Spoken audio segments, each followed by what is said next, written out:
రాయడం వచ్చిన దేవుని బిడ్డలకి అందరికీ యేసు ప్రభు పేరట వందనాలు. ఈ రాత్రి దేవుడు మనకు అందరికి దీవించగాక. సరేనే మనం నేర్చుకున్నారండి. 2 రాజుల పుస్తకము 6వ అధ్యాయం 7వ వాక్యం. 2 రాజుల పుస్తకము 6వ అధ్యాయం 7వ వాక్యం.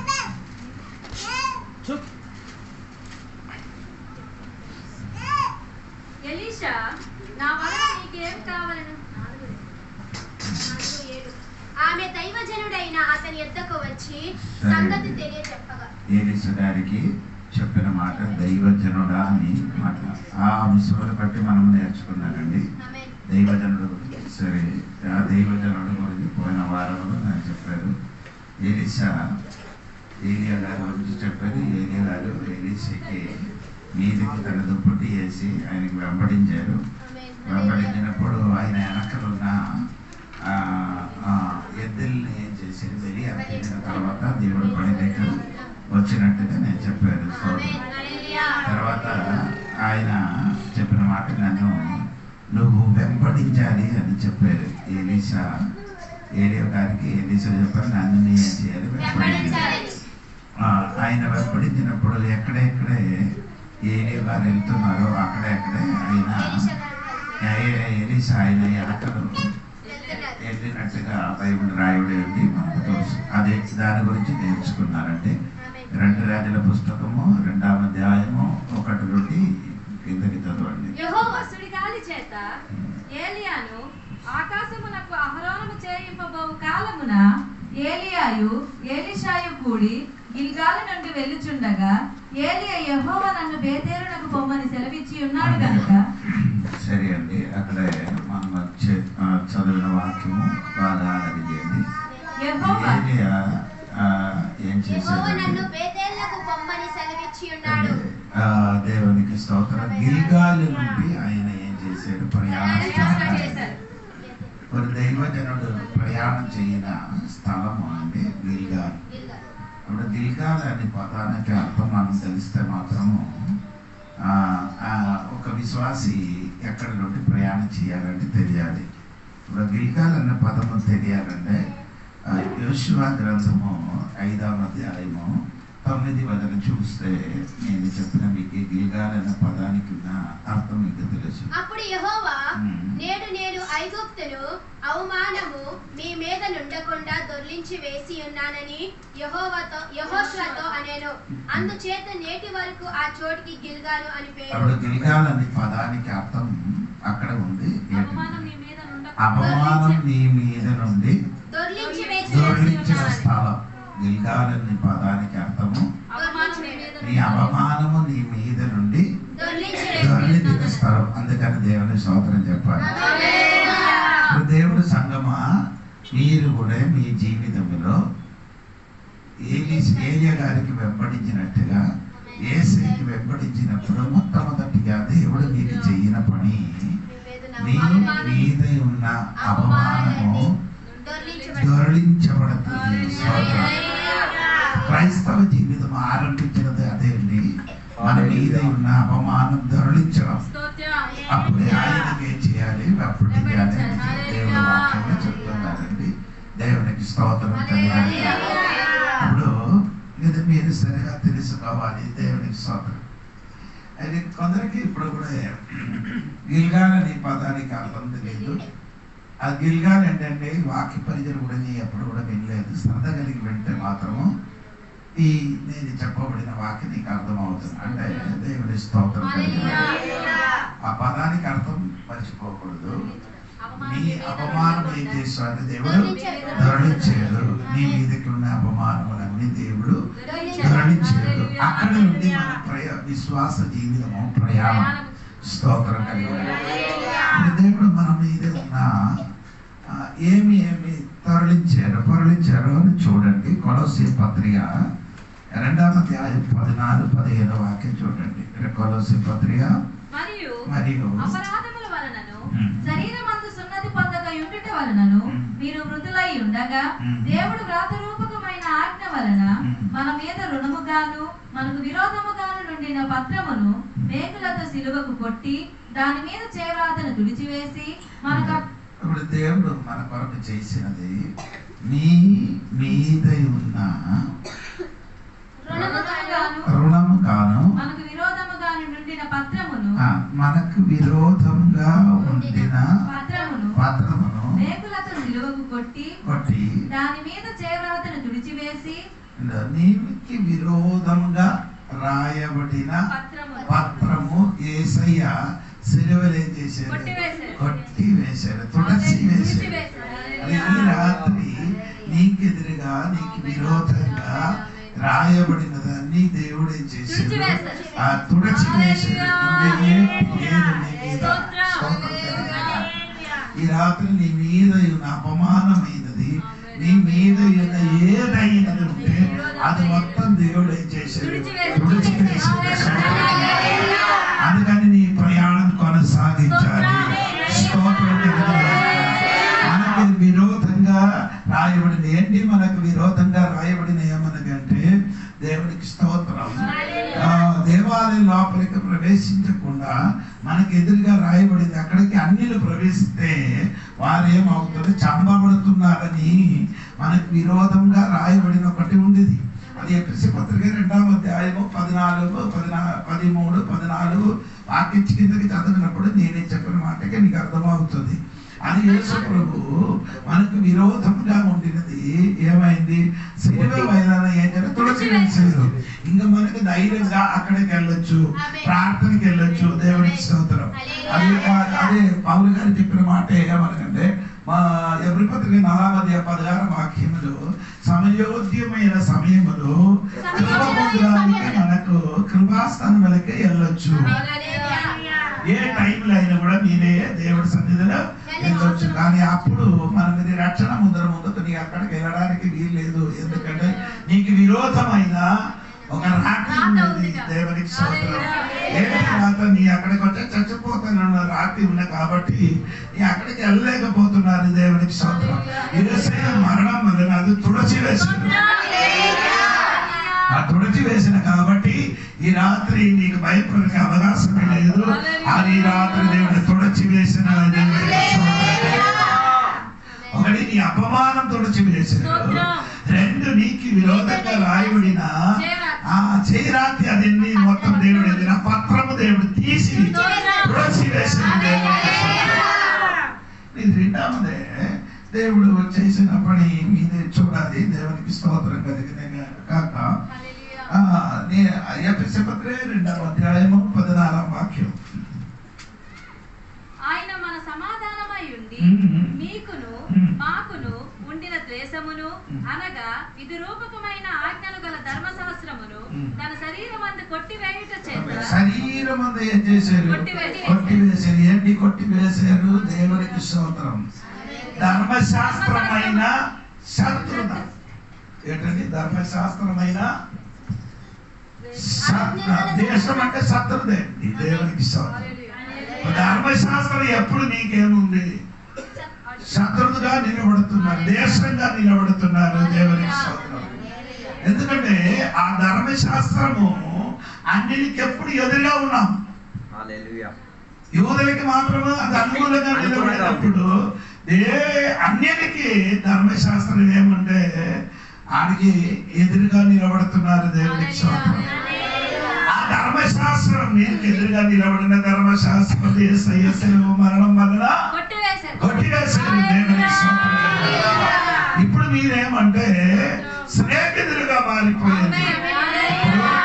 అంటే రోమాపత్రిక మనం చదివినప్పుడు దేవునికి స్తోత్రం 5వ అధ్యాయము 10వ చదివినప్పుడు ఎక్కడ రాయబడి ఉంటే శత్రువులుగా ఉండినప్పుడు అంటే ధర్మశాస్త్రం మమ్మల్ని చూసినప్పుడు దేవునికి విరోధంగా శత్రువుగా మనం జీవించిన దేవుడు బిడ్డలు. ఇప్పుడు దేవునికి ఎప్పుడు మనం ఎలాగ ఉండే శత్రువుగా జీవిస్తున్నాం. దేవునికి ఎదురుగా ప్రవర్తించిన వాడు అంటే అన్నిలకి ఎలాగ దేవుడు చెప్పిన అన్నిలకి దేవుడు అన్నిలకి అందరు చెప్పిన మాట అంటే ఈడు ఏమంటే కుక్క అని పిలుస్తున్నా, కుక్క పిల్లలని పిలుస్తుంటున్నారు. అలా పిలిచిన నీకు ధర్మశాస్త్రం ఎప్పుడు నీకు ఎదురుగా నిలబడుతున్నారు.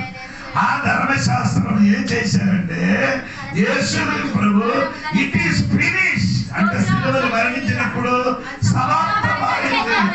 నీకు ఏం చేయొద్దు అంటే ఎన్ని చెయ్యు చెయ్యు చెయ్యు అని చెప్పిన చేసినప్పుడు ఇప్పుడు దేవుడు మరణం వలన నీ ఏం చెయ్యొద్దని తీసుకున్నాడు. నీ కొరకు దేవుడు మొత్తం చేశాడు. ఆ ధర్మశాస్త్రమైన శత్రుత మనకు లేదు. దేవునికి అందుకని దేవుని బిడ్డలారా అది తుడచి వేసారు. నేను ఎప్పుడు చెప్పిన మాట మీరు మరిచిపోండి. గిల్గాయల నుండి స్టార్ట్ చేసినప్పుడు ఒకటి నీ అవమానం తుడచి వేసారు, రెండు నీకు ఎదురుగా పాత్రములు ఏం చేశారు తుడచి వేశారు, మూడు నీకు ఎదురుగా ఉన్న ధర్మశాస్త్రం ఏం చేస్తున్నారు కొట్టివేసిన. నాలుగు గలాతీ పత్రిక 3వ అధ్యాయం 13వ వాక్యం చూడండి. గలాతీ పత్రిక ఆత్మను గూర్చిన వాగ్దానము విశ్వాసము వలన మనకు లభించినట్లు అబ్రహాము పొందిన ఆశీర్వచనము క్రీస్తు యేసు ద్వారా అన్ని జనులకు కలుగుటకై క్రీస్తు మన కోసము శాపమై మనలను ధర్మశాస్త్రం యొక్క శాపము నుండి విమోచించెను. చెప్పండి, శాపము మన దగ్గర తులసి వేశారు. దేవునికి స్తోత్రం. అంటే దుర్యోగేశకాండ 28:17 నుండి కిందకి నీ చదివితే ఈ మాట నీ వినలేకపోతే నీ శమింపబడుతుంది, నీ పొలములు శమింపబడుతుంది, నీ బయటికి వెళ్ళినప్పుడు శమింపబడుతుంది, లోపలికి వచ్చినప్పుడు శమింపబడుతుంది, నీ పొలములు శమింపబడుతుంది. ఎక్కడ ముట్టిన కానీ అక్కడ మొత్తం ఏమండి శాపం. ఆ శాపం యేసు ప్రభు శిలువ మరణం వలన ఆ శాపం తొలచి వేశారు. దేవునికి స్తోత్రం. ఇప్పుడు మనం ఏం చేయాలి? శాపగ్రస్తులు కాదు, క్రీస్తు మూలం మనం ఏమవుతున్నది దీవింపబడిన దేవుడు బిడ్డలుగా ఉంటారు. దేవుని బిడ్డలారా, ఈ రాత్రి మర్చిపోకూడదండి. శాపము నుండి దేవుడు మమ్మల్ని ఏం చేశారు? మనకే చూసుకుంటే మనము శాపగ్రస్తులుగా ఉన్నారు. అదే అన్ని దగ్గరికి అలాగే రాయబడి ఉంది. దేవునికి స్తోత్రం కలిగిన కాక. అన్ని జనకి ఎప్పుడు ఏం తెలుస్తున్నారంటే శాపగ్రస్తులు. అంటే అన్ని జనాలని దేవునికి తెలియలేదు. అంటే యూదులు మాత్రము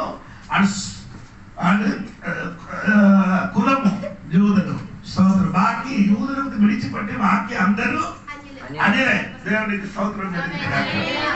ఇప్పుడు అన్నిలకి ఎప్పుడు చూసినంటే శాపము అని మీదకి ఎప్పుడు ఏమన్నది శాపం ఉన్నది. దేవునికి స్తోత్రం కలిగినది. అది శపింపబడింది. దేవునికి స్తోత్రం కలిగినది. ఆ శపింపబడిన ఆ శాపం మన తల నుండి ఏమైంది? తొలగిపోయింది. యేసు శిలువ మరణం వలన ఆ శాపం. గలాతీ పత్రిక మీరు చూడండి 13-14 కలిసి చదివితే మీకు అర్థమవుతుంది.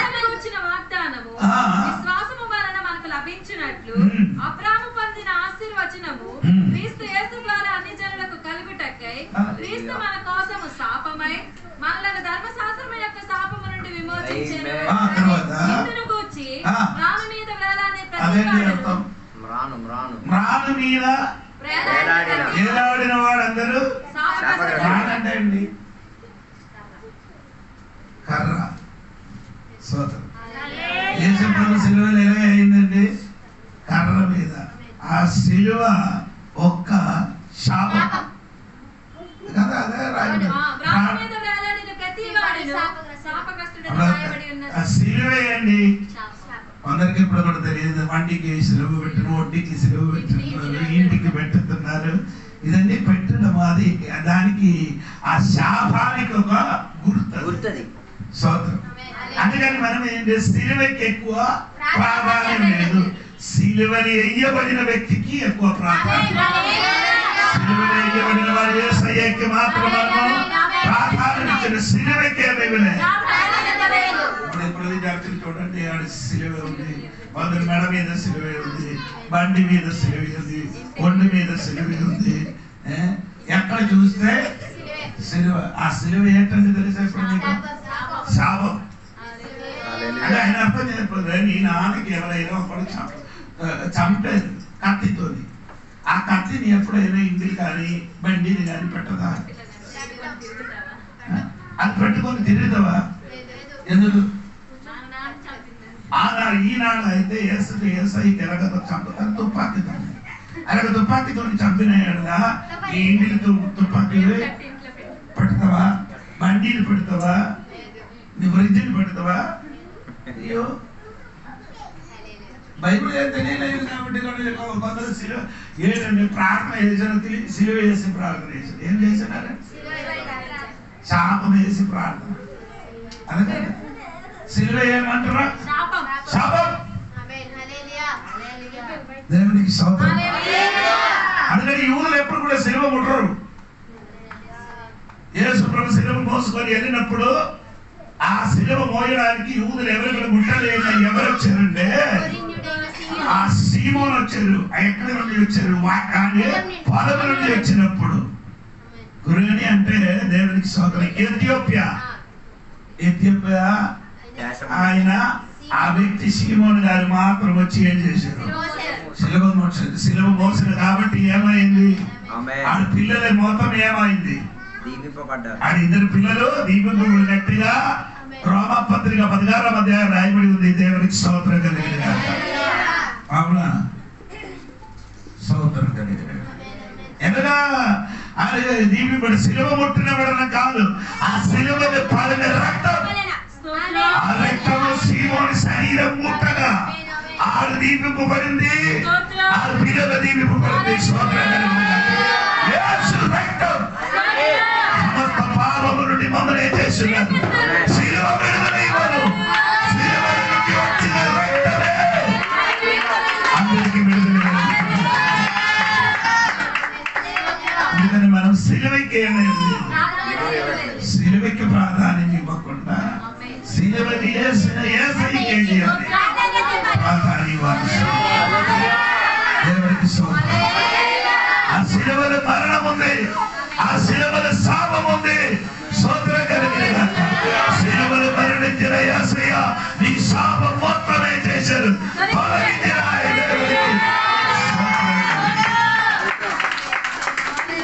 అందుకని రాత్రి నీ మర్చిపోకూడదు. యేసు ప్రభు తొలగించారు శాపం. అందుకని మనము గిల్గాలి నుండి ప్రయాణం చేయాలి. స్తోత్రం కలిగిన అది ఇప్పుడు నేను 4 సెంటిమీటర్కి 5వ సెంటిమీటర్ స్తోత్రం. ఎవరి పత్రిక 2వ అధ్యాయము 14, 15, 19 పత్రిక 2వ అధ్యాయము 14, 15.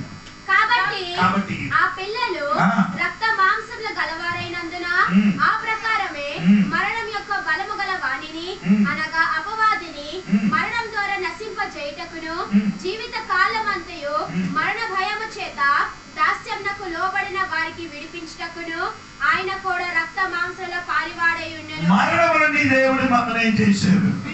విడిపించారని దేవుడు వాక్యంలో రాయబడింది. దేవుడు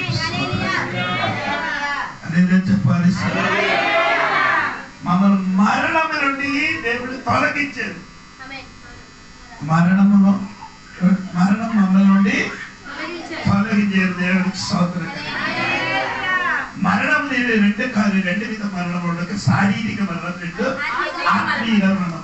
ఆదాము ఆ వృషభను తిన్నప్పుడు ఏం జరిగిందంటే 2 ఆత్మీయ మరణం జరిగింది. స్తోత్రం. శారీరంగా బ్రతికి ఉన్నారు. దేవుడికి స్తోత్రం. కానీ ఆత్మీయంగా మనిషి ఏమైంది? మరణించారు. అందుకే దేవుడు వాక్యం చెప్తున్నారు ఏమనగంటే ఆ మరణం నుండి దేవుడు మమ్మల్ని, ఆత్మీయ మరణం నుండి దేవుడు ఏం చేశారు? మమ్మల్ని విడిపించారు. ఆ మరణం కాదు, శారీరక మరణం నుండి దేవుడు ఏం చేశారు? విడిపించారు. దేవుడికి స్తోత్రం. అందుకని ఆయన మరణములో నుండి దేవుడు మమ్మల్ని విడిపించారు. దేవుడికి స్తోత్రం. మరణము మన మీదకి ఏలవాడు చేసిన వాడు ఎవరు? సాతాను. స్తోత్రం. ఆ సాతాను మరణకరమైన ఆ మరణము మన మీదకి ఏలవాడు చేసిన సాతాను నుండి మమ్మల్ని దేవుడు విడిపించారు. స్తోత్రం.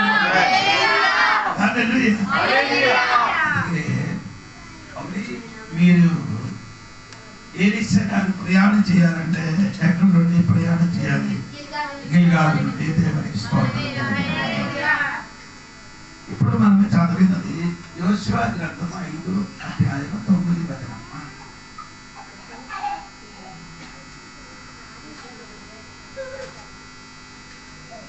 నేడు నేను ఐగుప్త అవమానము ఏనండి నీకున్న ఐగుప్త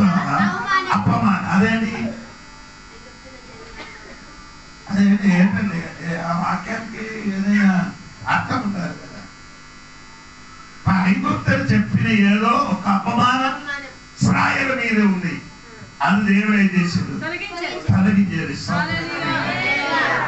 ఏంటి ఐగుప్తులు చెప్పిన అపమానం ఏమనగంటే నిర్గమకాండం 32వ అధ్యాయము 9 నుండి 12 వరకు చదివితే మీకు నేను చెప్పను. మరియు యెహోవా ఇట్లా నేను ఈ ప్రజలు చూచి ఉన్నాను, ఇదిగో వారు లోబడనొల్లని ప్రజలు, కావున నీవు ఊరుకుండుము, నా కోపము వారి మీద మండును, నేను వారిని కాల్చివేసి నిన్ను గొప్ప జనముగా చెప్పారు. ఇశ్రాయేలు ప్రజలు చేసిన పని మీరు చూశారు కదా, నేను వారిని ఏం చేస్తుంది? చంపేస్తాను.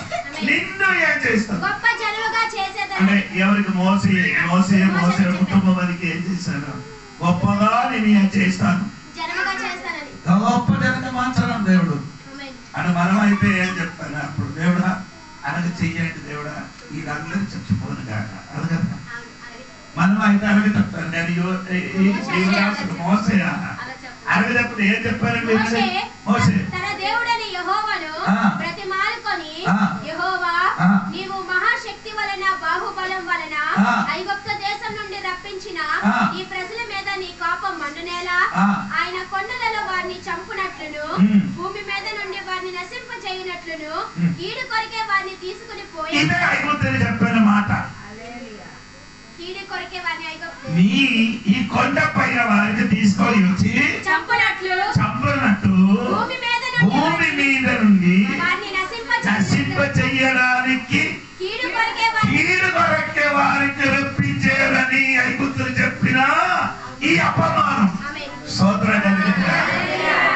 అది దేవుడు ఏం చేశారంటే గిల్గాలు నుండి తులసి వేశారు. ఐగుప్తులు నీకెదురుగా చెప్పిన మాట, ప్రతి మాట దేవుడు శిలువ వలన ఏం చేశారు? తులసి వేశారు. స్తోత్రం కలిగిందా? ఐగుప్తులు నీకెదురుగా పలికిన ప్రతి మాట దేవుడి అపమానం ఏం చేశారు? ఇది కొందరికి నీ వాక్యంలో అర్థం తెలియదు. దేవుడికి ఏది అపమానం? ఇశ్రాయేలే చెప్పిన అపమానం, ఐగుప్తులు చెప్పిన అపమానం ఏమనకు తెలియదు. అది బైబిల్ సరిగా చదివిన వాళ్ళకి మాత్రం అది అర్థం అవుతుంది, దేవుడికి తెలుస్తుంది. దేవునికి స్తోత్రం కదా. అందుకని ఈ రాత్రి నీ మీదకి ఎవరైనా అపమానం చెప్తే నీకేమో నీ మీద తగలదు. ఎందుకంటే శిలువ వలన అది మొత్తం ఏమైంది? పడిపోయింది. మళ్ళీ అది మన మీదకి రాదు. అందుకే మన తలెత్తుకొని నడుస్తున్నారు. మన ఎదురుగా ఏంటంటే మాట్లాడినప్పుడు మన సిగ్గుపడలే, మనకి అపమానంగా మాట్లాడి సిగ్గుపడలేదు. ఎందుకంటే అది ఎప్పుడో ఏమైంది? పడిపోయింది. స్తోత్రం. ఈరోజు అపమానపడిన వాడు కాదు, దేవుడికి స్తోత్రం కలిగిన ఉన్నారు. అందుకని రాత్రి ఇల్లాలి నుండి ప్రయాణం చేసినట్టుగా మీరు కూడా ప్రయాణం చేయాలి. దేవునికి రెండవది ఆయన ప్రయాణం చేసిన కానీ కూడా నీ చూడాలి. దేవుడికి స్తోత్రం. గిల్గాలు నుండి ఈ అపమానం తీసివేయడానికి ఇంకొక కారణం కూడా ఉంది. దేవుడు గిల్గాలు వారికి అందరికి ఏం చేశారు? సున్నతి చేశారు. చాలా మాకి కదా 5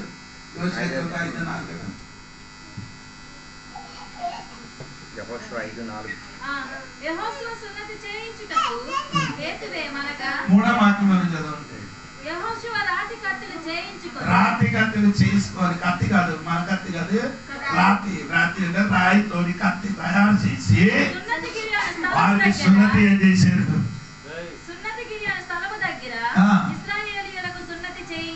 అంటే గిల్గాలు వారికి ఏం చేశారు? సున్నతి చేశారు. దేవునికి స్తోత్రం.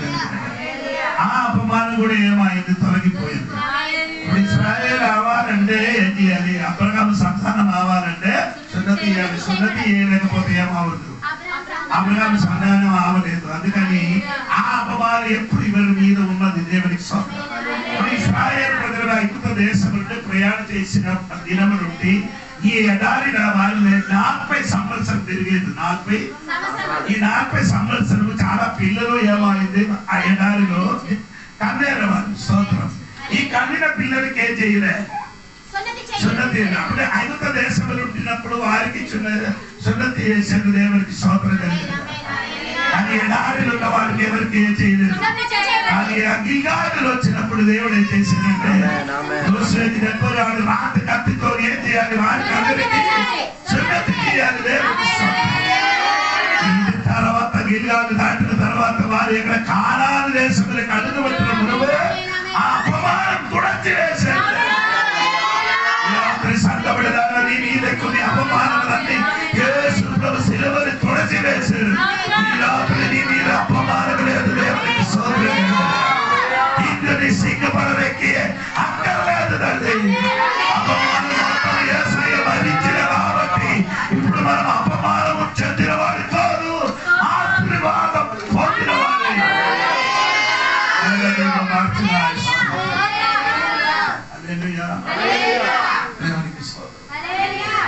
అంటే ఏలిసా ప్రయాణం చేసిన రెండవదే అదే 2 వేల పుస్తకము 2:1 యెహోవా సుడిగాలి చేత ఏలియాను ఆకాశమునకు అహరోనేమో చేయింపబోవు కాలమున ఏలియాయు ఎలీషాయు కూడి గిల్గాలు నుండి వెళ్ళుచుండగా ఏలియా యెహోవా నన్ను బేతేలుకు పొమ్మని. రెండవది ఆయనకి ఎక్కడికి వెళ్ళాలి?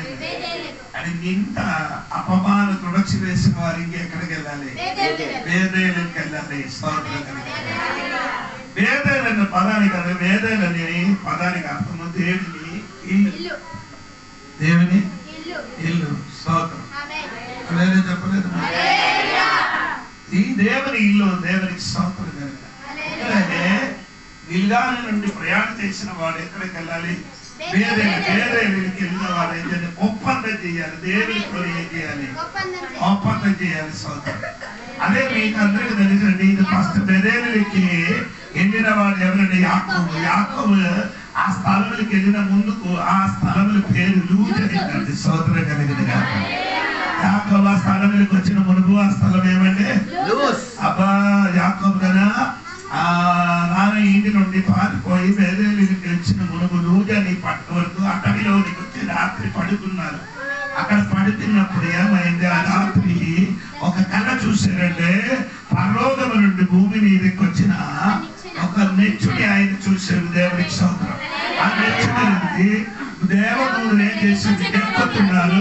దిగుతున్నారు. అది దేవుడి ఆయన చూశారు. దేవుడికి స్తోత్రం. అక్కడే యాకోబు దేవుడితో ఒక ఒప్పందం చేశాడు, లేకపోతే ఒక ఉటంబడి చేశాడు. దేవుడికి స్తోత్రం. ఎలాగ చేశాడంటే యాకోబు తల మీదకి ఒక రాయి పెట్టి ఆయన రాత్రి ఏం చేశాడు? పడుకున్నప్పుడు ఆ కథ చూసిన వెంటనే యాకోబు లేచి ఆ రాయికి ఏం చేశాడు? అక్కడే నాటబడి దాని మీదకి నూనె వేసి ఆయన ఇది నీకు దేవునికి ఒక ఆలయం కట్టుకున్నారు అని దేవుడికి స్తోత్రం. ఒప్పందం స్తోత్రం. దేవుడికి స్తోత్రం. రాత్రి నీ అపమానం తొలగిపోయిన తర్వాత నీ దేవునితో ఏం చేయాలి? ఒక ఒప్పందం చేయాలి. దేవుడికి స్తోత్రం. గట్టిగా దేవుడి స్తోత్రం. ఆ రాత్రి యాకోబు అక్కడ పడుకున్నారు. మీరు ఒక చూడండి.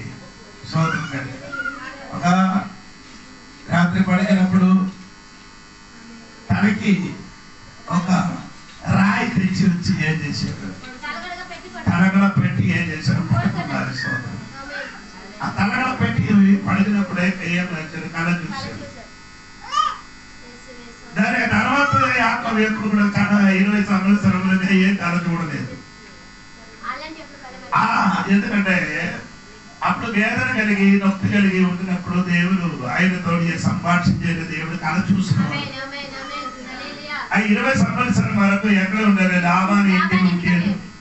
తిండికి బాగుంది, సదుపాయం బాగుంది, భార్య ఉంది, పిల్లలు ఉంది, అన్ని ఉన్నాయి కాబట్టి ఆయనకి దేవుడితో ఏం లేదు, సంబంధం లేనట్టుకు పోయింది. సోదరం. క్రైస్తవ జీవితంలో తొలి వచ్చినప్పుడు చాలా ప్రార్థన, చాలా ఆరాధన, చాలా పాటలు, దేవుని స్తుతించడం, బైబిల్ చదవడం, ఎక్కడికి కానీ వెళ్ళడం. కానీ కొన్ని సంవత్సరాల తర్వాత ఏమవుతుంది? మెల్లమెల్లగా మనం ఏమవుతున్నారు? మందం అవుతుంది. అందం అంటే అర్థమైందా? స్తోత్రం కలిగింది. ఇది నూనె లేని దిగుటి వల్ల. నూనె లేని దిగుటి ఎలా అవుతుంది?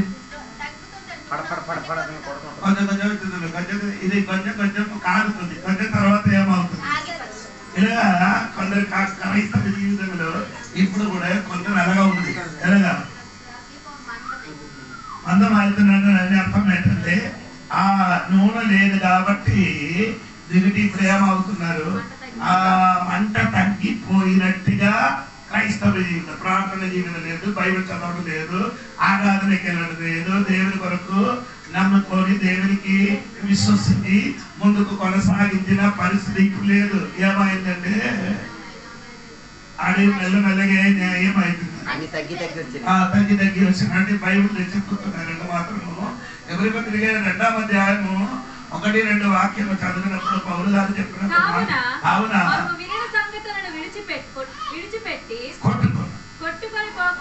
కొట్టుకొని పోవడం అంటే ఈ కొట్టుకొని పోవడం అనే పదాన్ని అర్థం తెలియాలంటే ఎక్కడికి వెళ్ళారంటే దేవునికి ఆర్కే బీచ్ దగ్గరికి వెళ్ళాలి. ఆర్కే బీచ్ ఎన్ని టైం 24 గంటలు కెరటాలు వచ్చి కొట్టుకొనే ఉంటాం. ఈ కొట్టుకొట్టి మెల్లమెల్ల కొట్టుకొట్టి ఉన్నప్పుడు ఈ ఓడ ఎక్కడ ఉండింది, సముద్ర తీరములు. ఆ తీరములున్న ఓడకి మెల్లమెల్ల కొట్టి ఎక్కడికి వెళ్తుంది, అది మెల్లమెల్ల కొట్టినప్పుడు అది వెళ్ళినది తెలియదు. ఎబ్రీ పత్రికలు పౌలు గారి జీవితంలో పౌలు ఈ సంఘ బిడ్డల గురించి అలాగే చెప్తున్నారు. వారు ఎప్పుడు దేవుడితో 30 సంవత్సరాల వరకు మంచి ఆరాధన, మంచి ప్రార్థన, దేవుని కొరకు శ్రమ అనుభవించిన, దేవుని కొరకు అపమానం సహించిన ఈ సంఘ బిడ్డలు 30 సంవత్సరాల తర్వాత వారందరూ ఏం చేయాలి, మెల్లమెల్ల వెనక్కి వెళ్ళిపోవడానికి ప్రారంభించారు. క్రైస్తవ జీవితం వెనక్కి గీతులు లేదు, వెనక్కి ఏం లేదు, ముందుకే గీరవుతుంది. ఇప్పుడు విశ్వాసీ జీవితం ఎలా ఉంది, మెల్లమెల్లగా. సరే నీ జీవితం చూసుకుంటే మీకు అర్థమవుతుంది. ఎవరు చెప్పడం అక్కర్లేదు. అప్పుడున్న భక్తి, అప్పుడున్న ప్రార్థన, అప్పుడున్న బైబిల్ చదివి ఇప్పుడుందా, అది ఇప్పుడు ఏమైంది, గోవింది. అది ఎప్పుడో గోవిందా, అదే చెప్తే బాగుంది. దేవుని అది లేదు. స్తోత్రం. ఒక కాలం ఎన్ని సమస్యలు వచ్చినప్పుడు కూడా లేచి ప్రార్థన చేయడం, ఆరాధించడం, చర్చికి వెళ్ళడం అందా ఆత్మీయంగా ఏముంది, ఉద్యోగి అంటే ఆయన ఏమంటారు, రోమపత్రిక 12వ అధ్యాయం 11వ వాక్యం చూడండి. రోమపత్రిక 12వ అధ్యాయంలో తెలుగు అది ఏం పదవండి చూడాలి. 11 ఆసక్తి విషయములో మంద్యులు కాక ఆత్మయందు తీవ్రత గలవారై దేవుని సేవించుడి. ఒకసారి కూడా చదవండి.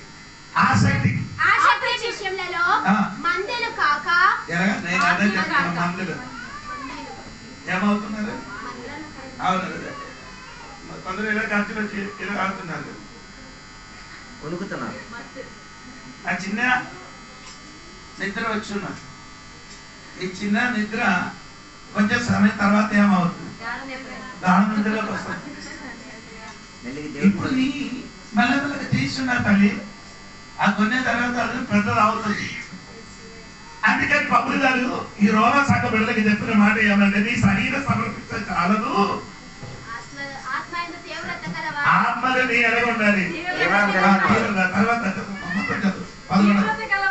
తీవ్రత అంటే నీకన్నా తీవ్రత అని గ్రీకు భాషలో తీవ్రత అని పదానికి అర్థము నీళ్ళు వేడి చేసిన ఉడకబెట్టి మరగబెట్టినట్టుగా. నీళ్ళు మరగబెట్టినప్పుడు నీళ్ళు ఎలాగ అవుతుంది, అలాగా నీ ఉండాలంట. నీ క్రైస్తవ జీవితము చల్లగా ఉండకుండా 24 గంటలు ఏమవ్వాలి, ఎలాగ ఉండాలి, ఉడికి ఉండాలి. ఇది ఉడికలేదు.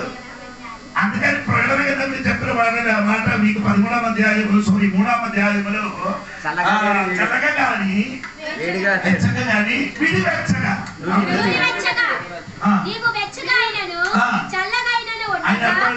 చల్లగా కాదు, ఇప్పుడు హలో వేడి కాదు, అదేంటి అలాగా మిక్స్డ్ అయిపోయారు. బాగా మరగబట్టిన నీళ్ళకి కొంచెం నీళ్ళు చల్లగా నీళ్ళు కలిపితే ఎలా ఉంది, బాగా మరగబట్టిన నీలోనికి డబ్బులు చల్లగా నీళ్ళు వేస్తారు ఉంది. ఇది రెండు కూడా కలిసి ఉంటుంది. వేడి ఉంది, అనగా ఉంది. ఇప్పుడు విశ్వాసం సోదరం నేను చెప్పిన అర్థం అవుతున్నారా? అర్థమవుతున్నారు. ఇప్పుడు ఒక్క కాలంలో దేవుని సేవ చెయ్యడము, దేవునికి ఆరాధన చెయ్యడం ఎలాగ ఉండాలి? నీళ్ళు ఉడిగినట్టుగా ఉడిగినట్టుగా పొంగి పొంగి రావాలి. దేవునికి స్తోత్రం కలుగును. ఈ రోజున మా ఇంటిలో పాత్ర మీద నీళ్ళు మరగబెట్టడానికి ఉండేది. ఇది ఎవరు చూడలేదు. నేనే ఎందుకో వంటగదిలోకి వెళ్ళి నీళ్ళు ఏమవుతున్నారు, ఉడుకుతున్నది. ఎవరు చూడలేదు. నేనే గ్యాస్ ఆపలేదు. ఆపలేకపోతే కొంచెం తర్వాత గ్యాస్ ఆటోమేటిక్ ఏమవుతుంది? గ్యాస్ ఆగడం కాదు, ఈ నీళ్ళు బయటికి వచ్చి దాని మీదకి నీ జీవితం కూడా అలాగా అవుతుంది. స్తోత్రం కలిగిన సరిగా జీవితం చూడలేకపోతే, ఆత్మీయ జీవితంలో చల్లకత్తనం ఉంటే అది లాస్ట్ జీవితంలో ఏమవుతున్నారమ్మా? నీ చనిపోయిన స్థితిలోకి వస్తుంది. చచ్చిపోయిన వాడి శరీరం ఎలాగుంది? బరువు ఉంది. కానీ అది శరీరం ముట్టితే భయంకరమైన చల్లకత్తనం.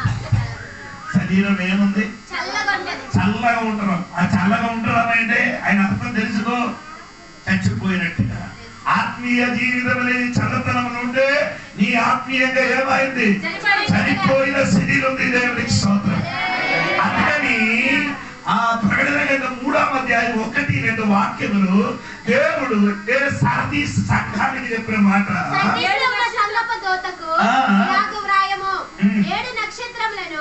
దేవుని 7 ఆత్మలు గలవాడు చెప్పు సంగతులు ఏమనగా, నీ క్రియలను నేను ఎరుగుదును.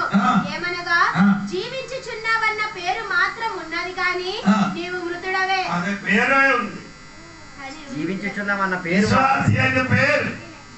ఉంది కానీ ఏమైంది? నీవు మృతుడవే. చచ్చిపోయిందట. హల్లెలూయా. అందరూ ఉన్నారు. జీవించుచున్నామని దేవుని విశ్వాసి అని పేరు, కానీ ఊపిరి లేదు. విశ్వాసికి ఏం లేదు. ఊపిరి లేకపోతే ఏమవుతుంది? చచ్చిపోయినట్టు. ఊపిరి లేకపోతే చచ్చిపోయినట్టు.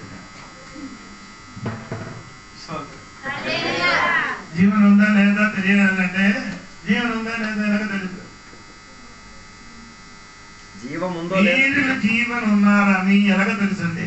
మీలో జీవం ఉందా లేదా అని తెలిసేదలగా. మీలో జీవం ఉందో లేదా తెలిసేదలగా. ఓ లార్డ్. మన యాక్షన్ బట్టి నీ యాక్షన్, నీ మాట చేయగాలే చేస్తున్నట్టు. ఇది అందరూ చేయగాలు లేదు, మాట లేదు, కథలు లేదు. ఆయన అర్థం నీ దగ్గర కూర్చున్నవాడు ఎవరో చచ్చిన వాడే. ఏది కథలు లేదనుకో, నీ నోరు, కాలు, చెయ్యి దేవునికి ఈ వాక్యం విన్నప్పుడు కథలు లేదు అనుకో, నీ దగ్గర కూర్చున్న వాడు ఏదో చచ్చిన శవమై. శవం అయితే ఏమాడు?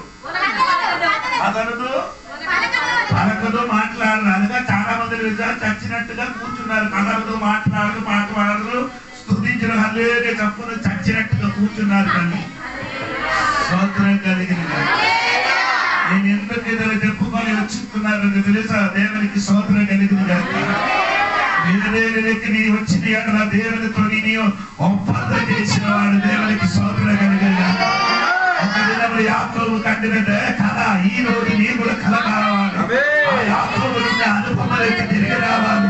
యాకోబు కళ చూశారు, దేవదూతలు దిగినది ఎక్కినది చూశారు. కానీ 20 సంవత్సరం వరకు దేవదూతలు అనలేదు.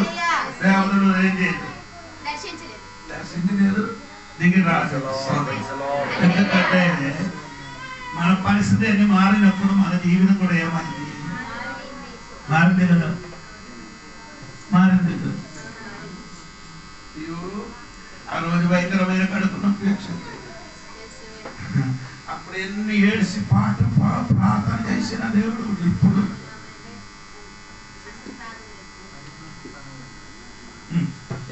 నేను ఉదాహరణ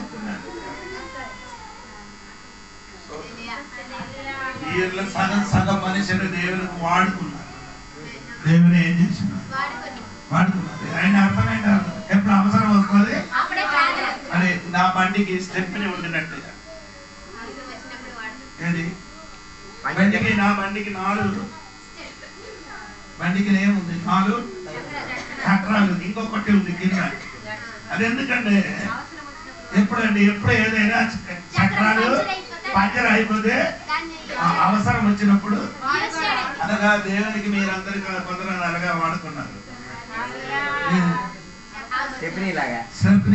ఎప్పుడైనా అవసరం వస్తే యేసయ్యా, ఎప్పుడు అవసరం వచ్చినప్పుడు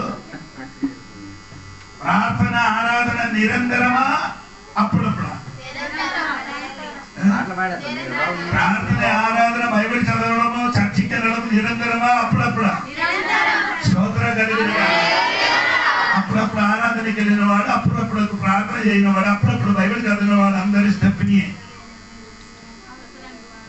ఈ అవసరానికి దేవునికి ఏం చేసిన అటువంటి వాడికి ఈ రాత్రి నేను చెప్పిన పేరుంది, నీ చచ్చినట్టుగా ఉంది. స్తోత్రం అంటే ఏం చెప్తున్నారమ్మా?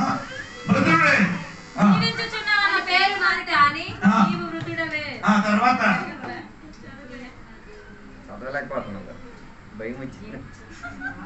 చదువు ప్రకటన గ్రంథం. నీ క్రియలు నా దేవుని ఎదుట సంపూర్ణమైనవిగా నాకు కనబడలేదు గనుక పేరుంది. జీవించుచున్నావన్న పేరు మాత్రం ఉన్నది కానీ నీవు మృతుడవే. నీ క్రియలు నా దేవుని ఎదుట సంపూర్ణమైనవిగా నాకు కనబడలేదు కనుక జాగరూకుడువై చావనై ఉన్న మిగిలిన వాటిని బలపరచుము. ఇంకా కొంచెం కూడా ఉంది చావడానికి.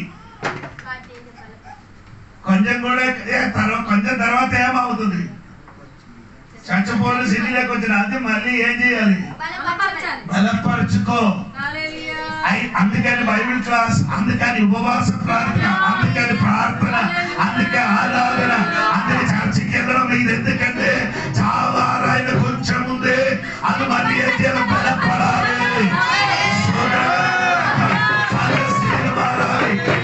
ప్రార్థన మారాలి. నీ ఇంటికి ప్రార్థన పెట్టించింది ఎన్నో రోజైంది, నీ కుటుంబం ప్రార్థన పెట్టించిన ఎన్నో రోజైంది. ఎప్పుడు అవసరం వచ్చినప్పుడు మాస్టర్ గారికి పిలిచి ప్రార్థన పెట్టించడం తప్ప వారానికి నీ ఇంటిలే చేయలే. ప్రార్థన పెట్టించి అది నీకు అక్కర్లేదు. స్తోత్రం కలిగిన అర్థం ఏమని తెలుసా? ఆ 12 సంవత్సరం రక్తవాదమైన స్త్రీ ఆయన శరీరం నుండి రక్తము ఏమవుతున్నారు? పారిపోయినట్టుగా కొన్ని దినాల తర్వాత చచ్చిపోయిన స్థితిలోకి వచ్చిన మురువే అమ్మ యేసయ్యకి ముట్టినట్టుగా ఈ రాత్రి నీ చావు జరిగిన మురువే ఆ యేసయ్యకి ఒక్కసారి నీ చావు స్థితి మార్చి నీ మళ్ళీ శరీరంగా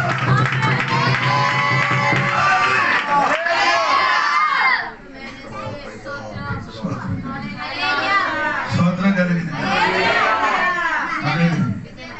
స్తోత్రం కలిగింది. ప్రియులారా, నేను మీ కాలు పట్టుకొని చెప్తున్నాను తల్లి, దర్శనం ఉండేది. దేవునికి స్తోత్రం. ఆనాడు అమ్మానానికి విడిచిపెట్టి ఒంటరితనం అడవిలో వచ్చినప్పుడు ఎవరు తోడుగా లేనప్పుడు ఏడిసి ఆ రాత్రి ఏం చేశారంటే ఒక రాయి తీసుకొని తలగడగా పెట్టి ఆ రాత్రి పడుకున్నప్పుడు ఆయన ఒక కళ చూశారు. దేవునికి స్తోత్రం. ఎవరు లేని టైములు, సరాయి లేని టైములు, అప్పుడు కన్ను నుండి 24 గంటలు దొడ్డికి వెళ్ళినప్పుడు ఏడుసి, స్నానం చేసినప్పుడు ఏడుసి, పనికి వెళ్ళినప్పుడు ఏడుసిన ఆ దినములున్న జీవితం ముందుగా ఆ స్థితిలోకి తిరిగిరా, ఆ కన్నీరులోకి తిరిగిరా, ఆ ప్రార్థన ముందుకు తిరిగిరా,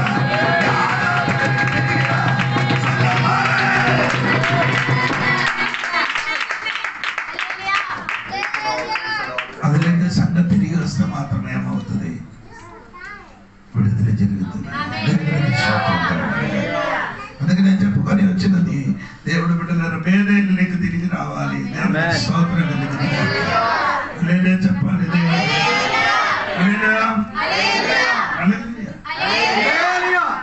ఒక వాక్యం చదివి నా మాట ముగిస్తున్నారు. స్తోత్రం. యాకోబు చెప్పిన మాట చదివితే ఆదికాండం 35 అదే 1 నుండి 5 వరకు. ఆదికాండం దేవుడు యాకోబుతో నీవు లేచి బేతేలునకు వెళ్ళి ఏడు దినములు నీ ఒంటరిగా పడిన చోట ఉంది, అక్కడికి తిరిగిరా. అక్కడ నీకు నాకు ఒప్పందం జరిగిన స్థలం. ఎవరు నీ లేదు. ఇప్పుడు నీకు భార్య ఉంది, పిల్లలు ఉంది, ఆమె 12 పిల్లలు 13 పిల్లలు ఉంది, అన్నీ ఉంది, ఆస్తి ఉంది, అన్నీ ఉంది. నాకు అది అక్కర్లేదు. స్తోత్రం. ఆ ఒంటరితో నిలబడిన సమయం ఉంది కదా, ఏది లేని సమయం ఉంది కదా, ఆ దినములు నీవు నేను దేవుడితో ఏం చేశారు ఒప్పందం చేసిన స్థలములో ఆ ప్రజాన్ని నాకు తెలియదు.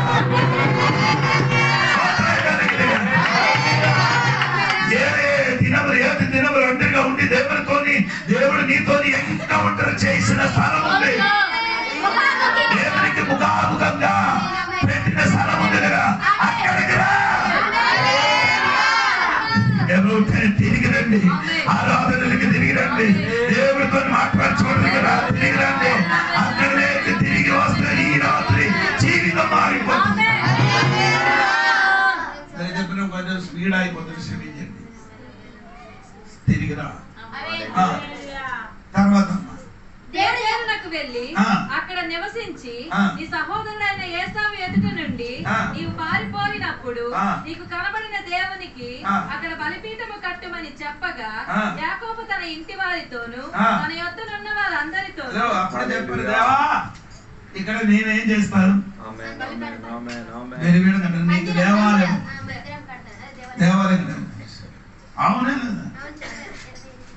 ఒకసారి చదవండి మీరు, ఎందుకు చదువు. అది 28 అధ్యాయము 13, 14 వాక్యం చూడండి.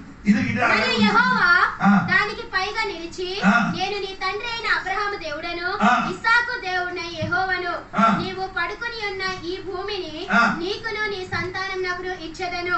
నీ సంతానం భూమి మీద లెక్కకు ఇసుక రేణువలె అగును. నీవు పడమటి తట్టును, తూర్పు తట్టును, ఉత్తరపు తట్టును, దక్షిణపు తట్టును వ్యాపించెదవు. భూమి యొక్క వంశములన్నీ నీ మూలముగాను నీ సంతాన మూలముగాను ఆశీర్వదింపబడును. ఇదిగో నేను నీకు తోడై ఉండి నీవు వెళ్లి ప్రతి స్థలమందు నిన్ను కాపాడుచు ఈ దేశమును నిన్ను మరలా రప్పించెదను. నేను నీతో చెప్పినది నెరవేర్చు వరకు నిన్ను విడవనని చెప్పగా యాకోబు నిద్ర తెలిసి నిశ్చయముగా యెహోవా ఈ స్థలమందున్నాడు, అది నాకు తెలియకపోయానని భయపడి ఈ స్థలము ఎంతో భయంకరము, ఇది దేవుని మందిరమే గాని వేరొకటి లేదు. తెల్లవారినప్పుడు యాకోబు లేచి తాను తలగడగా చేసుకున్న ఈ రాయిని దానిని స్తంభముగా నిలిపి దాని కోన మీద నూనె పోసెను. మరియు అతడు ఆ స్థలం నాకు బేతేలు పేరు పెట్టాను. అయితే మొదట ఆ ఊరి పేరు లూజు. అప్పుడు యాకోబు నేను తిరిగి నా తండ్రి ఇంటికి క్షేమముగా వచ్చినట్లు దేవుడు నాకు తోడై ఉండి నేను వెళ్ళుచున్న ఈ మార్గంలో నన్ను కాపాడి తినుటకు ఆహారమును ధరించుటకు వస్త్రములను నాకు దయచేసినడలా యెహోవా నాకు దేవుడై ఉండును. మరియు స్తంభంగా నేను నిలిపిన ఈ రాయి దేవుని మందిరమగును. చెప్పారు అప్పుడు దేవుడితో నీ ఒప్పందం చెప్పారు. స్తోత్రం. చేశారు దేవుడితో. దేవుడు చెప్పలేదు, దేవుడు నేను దీవిస్తాను, నీకు బట్టలు ఇస్తాను, నేను తిరిగి తీసుకొని 5 విధములున్న ఆశీర్వాదం తొలగినప్పుడు వాడికి అప్పుడు ఎమోషన్ ఎక్కువ వచ్చింది. నీకు తోడుగా ఉంటాం, నీకు బట్టలు ఇస్తాను, తినడానికి ఇస్తాను, తండ్రి నేను తిరిగి తీసుకొని ఇలాగని 5 విధములున్న ఆశీర్వాదం చెప్పిన వెంటనే ఆడు చెప్పారు, దేవా ఇక్కడ నేను నీ కొరకు మందిరం కానీ ఒక బలిపీఠ కట్టలేదు. 20 సంవత్సరం ఉండి మందిరం లేదు, బలిపీఠం లేదు. అప్పుడు దేవుడు చెప్పారు, నీ మర్చిపోయారు, నీ మర్చిపోలేదు, నీ మర్చిపోయారు కానీ నేను 20 సంవత్సరాల దేవుడు ఆయనకి పట్టుకున్నారు. అప్పుడే చెప్తున్నారు, నీ అక్కడ బెదేలీలకి తిరిగి వచ్చి అక్కడ నీ నా కొరకు నీ బలిపీఠం కట్టమని ఎప్పుడు ఏ స్థితి నుండి దేవునితో ఒప్పందం చేశారో ఆ స్థలానికి తిరిగిరా. అక్కడికి వచ్చే నీకు మార్పు కలుగుతుంది, అక్కడికి వచ్చే నీ స్థితి మారుతుంది, అక్కడికి వచ్చే విడుదల కలుగుతుంది. రెడీ అయింది. రెడీ అయినప్పుడు తన భార్యతో పిల్లలతో చెప్పిన మాట వినండి. యాకోబు తన ఇంటి వారితోను తన యొద్దనున్న వారందరితోను మీ యొద్దనున్న అన్య దేవతలను పారవేసి అదేవారు రాహేలు నాన్న ఇంటి నుంచి వచ్చినప్పుడు నాన్న దేవతకి పట్టుకొని వచ్చాడు. అది నాన్న వెతకడానికి వచ్చినప్పుడు దాని మీద ఒక తోలు పెట్టి దాని మీద పై కూర్చి నాన్నకి నానా ఇప్పుడు నేను లగడానికి ఆవన పరిస్థితి కూర్చున్నారట. ఏంటండి స్త్రీలకి జరిగిన క్రమం నా జీవితంలో జరిగింది కాబట్టి నేనే చేయను, లగలేదు. సరే ఓకే, నాన్న వెతికారు కానీ కులదేవతకి దొరకలేదు. ఎందుకు దొరకలేదంటే రాగలు దాని మీద ఏం చేస్తున్నారు? ఓ దర్శనం ఉన్న ఇంటిలోకి ఇప్పుడు కూడా కొన్ని గ్రహబింబం ఉంది. ఇప్పుడు కూడా దాచి పెట్టిన కొన్ని దేవతలు ఉంది. దేవతకి స్తోత్రం. దేవతకి అన్ని ఎప్పుడో విడిచిపెట్టదు కానీ ఆచారం మాత్రం విడిచిపెట్టలేదు. ఏనండి, అది మాత్రం మారదు. మారాలి నీ మనసేమో అది మారి అయ్యారు, ఆధారం మారలే. గలాతీ పత్రికలో మీరే చూడండి. గలాతీ పత్రికలకి రండి, సమయం పోయింది. 2వ అధ్యాయం.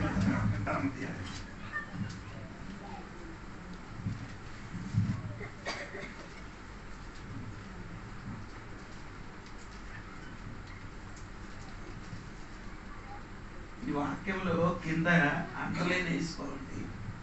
స్తోత్రం కలిగిన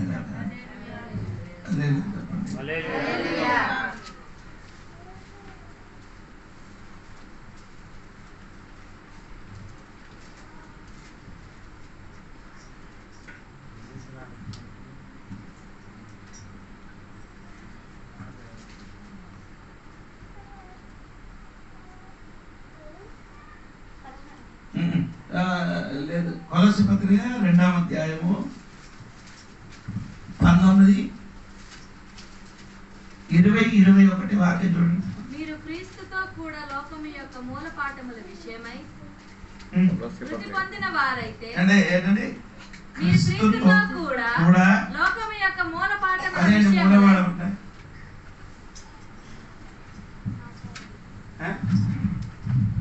లోకములకి ఏముంది? Elementary principles of the world.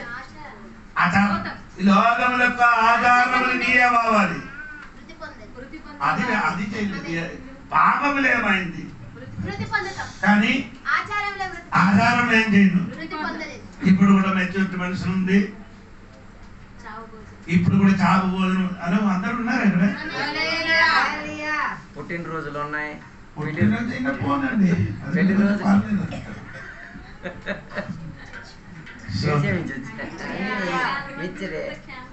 నేను అక్కడ కొరాపుట్ వెళ్ళినప్పుడు అక్కడ మ్యారేజ్ చేసినప్పుడు ఇది మన ఆదివాసీ సాంప్రదాయం. ఏంటి సాంప్రదాయం? అక్కడ వచ్చినప్పుడు కొంచెం పసుపు అన్ని తల మీద మూ మీద చేస్తున్నామా? దేవుని ఎవరు సాంప్రదాయం? మీరందరూ ఇక్కడ లేదు. ఏ కుమార్తెకి మ్యారేజ్ అవుతుందో వాడి మీదకి ఏమవుతారు? పసుపు రాస్తుంది. అక్కడ మొత్తం పసుపు. ఎవరి ఏ ఆచారండి? అది నీకేం తిన్నాడు? బైబిల్ చెప్తుండే ఆ లోక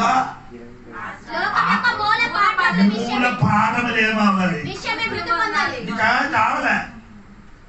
పాపములు చచ్చే ఆచారములు కూడా ఇప్పుడు కూడా అది ఇప్పుడు కూడా ఏమవుతుంది?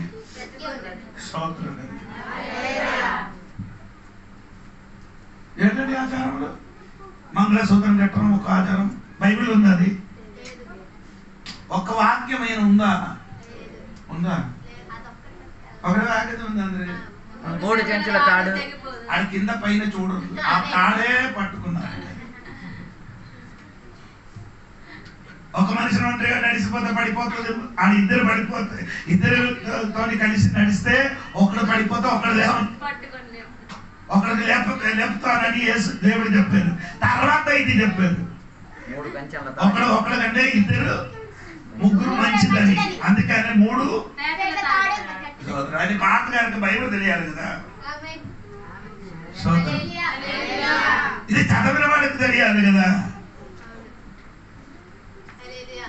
ఇంకేంటే చెప్తున్నాంటే ఎసకేల గ్రంథం 16వ అధ్యాయంలో పుష్పించారు. ఏంటండి పుష్పించారు? ఏంటి పుష్పించారు? అదే చెట్టు గురించి ఇశ్రాయేలు గురించి చెప్తున్నారండి. అది ఆ స్టోరీ అండి. స్తోత్రం కలిగింది. ఇదన్నీ బైబిల్ లేని సంగతి అండి. ఈయన ఎవరికి విమర్శించడం కాదు, ఇది బైబిల్ లేని సంగతి నీ చెయ్యకూడదు. బైబిల్ చెయ్యమని చెప్పినది ఏం చేయాలి? చెయ్యాలి. స్తోత్రం. అప్పుడు చెప్తున్నది మాట వినండి. ఇప్పుడు కొలస్సీ పత్రిక చదివిన వాక్యం వినండి. మీరు క్రీస్తుతో కూడా లోకం యొక్క మూల పాఠముల విషయమై మృతి పొందిన వారైతే లోకములో బ్రతుకుచున్నట్టుగా మనుషులు అజ్ఞాన పద్ధతులను అనుసరించి చేత పట్టుకొనవద్దు. చేత పట్టుకుని అజ్ఞానం తెలియలేదు ఆడవలు చేసిన దీన్ని ఏం చేయకూడదు. చేత పట్టుకొనవద్దు. చేత పట్టుకోవద్దు. తర్వాత చూడవద్దు, రుచి చూడవద్దు, ముట్టవద్దు, ముట్టొద్దు. అను విధులకు ఆ విధులకు మీరు లోబడనేలా? అయ్యో, ఈ విధులకు మీరు కూడా ఇప్పుడు ఏమైంది? లోబడుతున్నారు. ఎలాగా? హలో, ఏంటండి? ఈ విధులకు మీరు ఏ రీతిగా లోబడుతున్నారు? పలానా తారీఖు ఏం చేయకూడదు. రోజు మాంసం తినకూడదు, చేప తినకూడదు.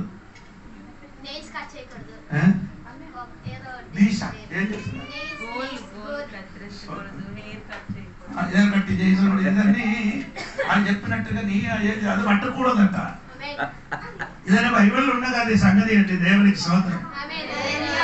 చెప్పండి. ఆత్మశుద్ధి లేకుండా ఆచారాలు ఎన్నుంటా ఏమి బలమరా. ఆత్మశుద్ధి లేదు, ఆత్మలకి ఏమీ లేదు, శుద్ధీకరణ లేదు. మాట ఇదన్నీ ఉంది. ఏది చచ్చిపోయిన తర్వాత స్నానం చేయకుండా లోపలికి రాకూడదు. వస్తే చచ్చిపోతారు. చచ్చిపోయి సమాధి చేశారు. తిరిగి వచ్చినప్పుడు బయట నీళ్ళు పెట్టి ఈ డాక్టర్ మరి నేర్స్ అనేది అదే అయితే ఎన్ని బట్టలు మారుతారు. ఒకటి చచ్చిపోయారు, డాక్టర్ వెంటనే స్నానం చేసి బట్టలు మళ్ళీ లేవంటుంది. ఇదే పని. ఎంతవరకు దైవజనుడికి వాక్యములున్న సత్యం తెలియలేకపోతున్నారు. ఎందుకు తెలియలేదంటే 2 కొరింథీ పత్రిక 4వ అధ్యాయం 4వ వాక్యం, ఈ లోక దేవత అవిశ్వాసుల కన్ను ఏం చేశారు? గుడ్డితనం చేశారు. గుడ్డిపరిచాను. కన్ను ఏం చేశారు? గుడ్డిపరిచాను. సత్యం తెలియకుండా కన్ను మూసారు. క్రీస్తు మహిమను కనపరచు మహిమను కనపరచకుండా సువార్త ప్రకాశము దేవుని వాక్య ప్రకాశము వారికి ప్రకాశింపకుండా నిమిత్తము ఈ యుగ సంబంధమైన దేవత అవిశ్వాసులైన వారి మనోనేత్రములను గుడ్డితనము కలగజేశారు. చాలా మంది వాళ్ళ కన్ను ఇప్పుడు ఎలా ఉందరా? గుడ్డి. కన్ను తెరిస్తే వెలుగురా, కన్ను తెరవదు. హల్లెలూయా. దేవుని వాక్యం తెలిసినప్పుడు వారి కన్ను తెలియాలి. ఇప్పుడు కూడా కొందరు ఏం తిన్నారు? గుడ్డుతారు. తడివి తిరుగుతున్నారు. స్తోత్రం. వచ్చిన వారు వాక్యం చెప్తారండి. దేవునికి స్తోత్రం. ఆచారాలు మారదండి. మెచ్యూరిటీ మంచం విడిచిపెట్టు. చచ్చిపోయిన వాడికి బోధన పెట్టండి. బ్రతికిన సమయంలో అమ్మా నాన్నకి పెట్టడానికి ఉండే అన్ని పెట్టండి. చచ్చిపోయిన తర్వాత వారి పేరు మీద ఏం పట్టకూడదు. స్తోత్రం కలిగిన ఏ రోజు చచ్చిపోయారో ఆ రోజు ఏదైనా పట్టాలంటే పెట్టేసి ఆడికి పంపించండి. 3 రోజుల తర్వాత 7 రోజుల తర్వాత అడగండి. ఏంటి మనకి లేదు, దేవుని సంఘ బిడ్డలు కలగండి. ఏంటి లేదు. స్తోత్రం కలిగిన గాక. చెప్పొచ్చు కదా. ఆధారాలు విడిచిపెట్టండి. దేవునికి స్తోత్రం. అదన్నీ విడిచిపెట్టండి. యాకోబు చెప్పిన మాట, బేతేలుకి వెళ్ళిన మునుపు ఇదన్నీ విడిచిపెట్టి దగ్గర రావాలి. మాట ద్వారా దేవుడు దించిన రాత్రి వేళ మనం అందరం సంస్థ దేవుడికి సమర్పించుకుందాం. చెప్పబడిన వాక్య ప్రకారంగా దేవుడు మనల్ని అవమానములో నుంచి దేవుడు మనల్ని తొలగించారు. మరణములో నుంచి మనల్ని తొలగించారు. శాపములో నుంచి దేవుడు మనల్ని తొలగించారు. ధర్మశాస్త్రం అన్న విధిలో నుంచి దేవుడు మనల్ని తొలగించారు. ప్రతి పాప కట్టుల్లో నుంచి దేవుడు మనల్ని విడిపించుకోలేరు. దేవుడు వాటిని తొలగించినది నీవు దేవునికి సమరూపమై తీరడానికి, దైవజనుడిగా మారి తీరడానికి ఈ రాత్రి వేళ దేవునికి సన్నిధిలో ఒప్పేసుకొని తీరు.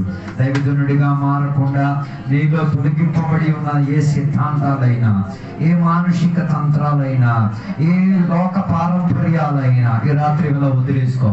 అది దేవుని యొక్క బిడ్డకి అనుకూలమైనది కాదు, దైవజనుడికి యుక్తమైనది కాదు.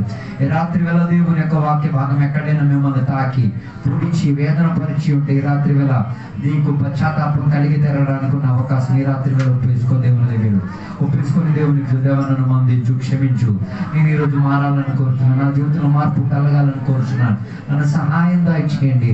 నీ కృపలో నేను అనుకుంటాను, నీ వాక్యాన్ని బిగించి పట్టుకుంటున్నాను, నన్ను సహాయం చేయమని కోరుకుంటున్నాను. ప్రార్థన చేద్దాం. పరిశుద్ధ మహోన్నత దేవా నీకు వందనాలు. ఈ రాత్రి వేళ దేవా నీవు మాకు ఇచ్చిన లేఖనాలు బట్టి స్తోత్రం. దైవజనుడు ప్రయాణము చేసి బెతేలుకు పరిగెట్టి వెళ్ళినట్ల దానికి వెళ్ళే పునుపులుగా తన జీవితంలో కలిగి ఉన్న వాటిని అన్నింటి కూడా తొలగించారు. ఐగుప్తు దేశానికి ఉన్న అవమానాన్ని తొలగించారు, శాపములను తొలగించారు, మరణములను తొలగించారు, ధర్మశాస్త్ర విధులను తొలగించుకు తీరారు. దేవా దేవునికి వ్యతిరేకతగా ఉన్న ప్రతి విధులను, కట్టులను దేవా సిలువలో యేసయ్య మా కొరకు కొట్టివేశారు. దాని వలన మేము స్వతంత్రులైతేరా, విడుదల పొందిన వారైతేరా, దేవుని రక్తం ద్వారా కొనిన వాడి వారైతేరా, దేవుని యొక్క రాజ్యానికి చెందిన వారసులైతేరా, దేవుని యొక్క ప్రతినిధులైతేరా, పరలోకానికి సమరూపులైతేరా. దేవా అలాంటి సౌభాగ్యాన్ని మాకు ఇచ్చినందుకు స్తోత్రం. దాని కొరకు దేవ ఈ రాత్రి వేళ మేము విన్న వాక్యాన్ని మరలా ఒకసారి పరిశోధన కలిగి తీరి దేవ మా జీవితంలో పశ్చాత్తాపములో కలిగి తీరుతున్నాం. దేవా కొన్ని కట్టుబాట్లు మా జీవితాల్లో ఉన్నాయి, కొన్ని విధి ప్రస్తావనలు మా జీవితంలో ఉన్నాయి, కొన్ని సిద్ధాంతాలు మా జీవితంలో ఉన్నాయి. ఈ రాత్రి వేళ వాటిని వదులుకు తీరడానికి, ఆ కట్టుల్లో నుంచి మేము దూరమై తీరడానికి మాకు సహాయం దయచేయండి. ఈ రాత్రి వేళ వాక్యం సలవిని హృదయంలో వేదన కలిగి పశ్చాత్తాపడిన బిడ్డల కొరకు మేము ప్రార్థన చేసిన వారికి సహాయం దయచేయండి. విడుదలలోకి వారి జీవితాన్ని నడిపించండి. దేవా ఇంతసేపు వాక్యాన్ని బోధించిన సేవకులను దీవించండి, వాక్యం విన్న బిడ్డలను, సంఘ బిడ్డలందరినీ కూడా దీవించండి, ఊర్లో ఉన్న నివాసులను దీవించండి, ఆశీర్వదించండి. అందరికీ కృపాక్షేమాన్ని ఇచ్చి దేవ సహాయం చేయమని కోరుచున్నాం. మేమందరం అక్కడ మాయలలోకి, మా కుటుంబంలోకి తిరిగి వెళ్తున్నాం. నీ కృపలో మేము ఆనుకుంటున్నాం, నీ వాక్యాన్ని మేము బిగించి పట్టుకుంటున్నాం, నీ మీద ఇంకా గారవంగా ప్రేమలో పడి తీరుతున్నాం. మమ్మల్ని సహాయం దయచేయండి. దేవునులతో నింపినందుకు స్తోత్రం, సహాయపరిచినందుకు స్తోత్రం. యేసు నామములో అడిగి వేడుకున్న పరమతండ్రి. తండ్రి యొక్క కుమారుగా పరిశుద్ధాత్మక సహవాసం ఎప్పుడు వెళ్ళప్పుడు ఎక్కడ కూర్చున్న భక్తులతో దేవనిరుడు అక్కడ వరకు తోడయుదును గాక. యేసు రక్తమే జయం, యేసు వాక్యమే జయం, యేసు నామమే సంపూర్ణ విజయం కలుగును గాక. గట్టి శబ్దంతో మూడు సార్లు హల్లెలూయా చెప్తామా?